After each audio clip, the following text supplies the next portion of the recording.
Allplan est nativement couplé avec Excel, ce qui peut permettre d'enrichir la maquette beaucoup plus facilement. Considérons ici un niveau d'un logement collectif avec son lot de pièces. Il va s'agir pour nous d'affecter des surfaces de seconde œuvre, telles que carrelage, parquet, etc., au sein de chaque pièce, et en plus de dessiner physiquement ces surfaces de seconde œuvre avec leur épaisseur respective. On va commencer par appliquer une épaisseur nulle à l'ensemble des surfaces de plancher de nos pièces grâce à l'outil seconde œuvre.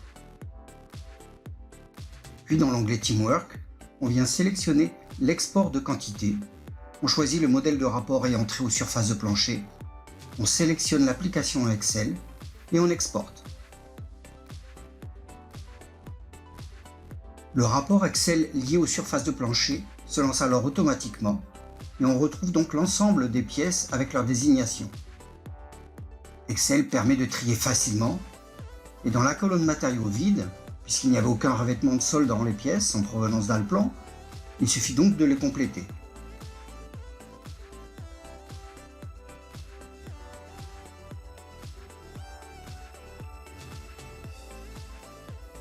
On va en profiter pour ajouter une épaisseur par exemple ici de 20 mm aux différents matériaux. Cela permettra de créer des dalles directement 3D IFC Covering au sein d'Allplan grâce à Excel. Dans l'épaisseur virtuelle, il faut s'assurer par contre d'avoir un format de cellule de type standard. On corrige l'épaisseur qui est actuellement de 0 et on la met toute à 20 mm. Et on continue l'opération pour chacune des pièces auxquelles on veut attribuer un revêtement en fait.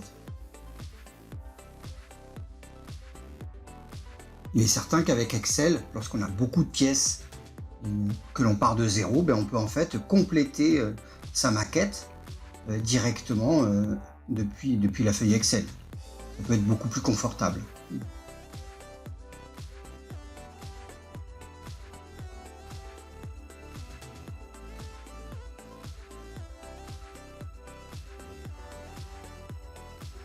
Volontairement, on ne va pas mettre de revêtement par exemple dans la chaufferie ou dans la partie circulation.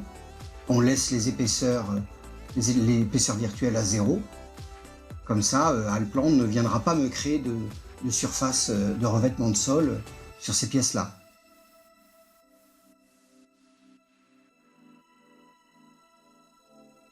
On va mettre toutes les épaisseurs à 20 mm pour faire plus simple, mais évidemment on peut mettre des épaisseurs variables. Et ça permettra de créer des dalles avec l'épaisseur adéquate à chaque fois. On va récupérer le parquet, on va mettre là aussi du parquet dans nos séjours.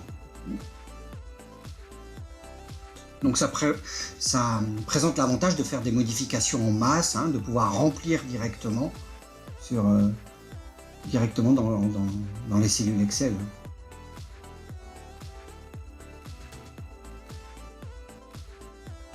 Une fois terminé, on enregistre l'ensemble. Et dans Allplan, cette fois-ci, on va faire l'opération inverse, c'est-à-dire qu'on va venir importer des quantités depuis Excel. On importe le même fichier. Il est même possible d'avoir un aperçu sur les attributs importés qui ont été modifiés.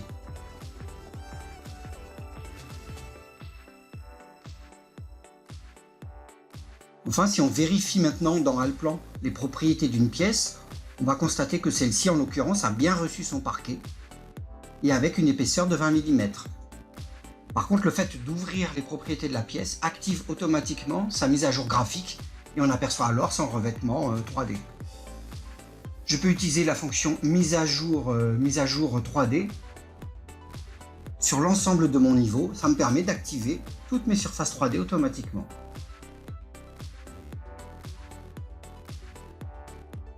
Et on a bien les surfaces dans toutes les pièces auxquelles on a affecté. Et celles où on n'a rien mis, effectivement, il n'y a pas de pièce. La fonction légende peut me permettre de vérifier. En fait, on va vérifier les matériaux de surface au sol. On supprime le remplissage, la visualisation, là où on n'a pas mis de nom de matériaux.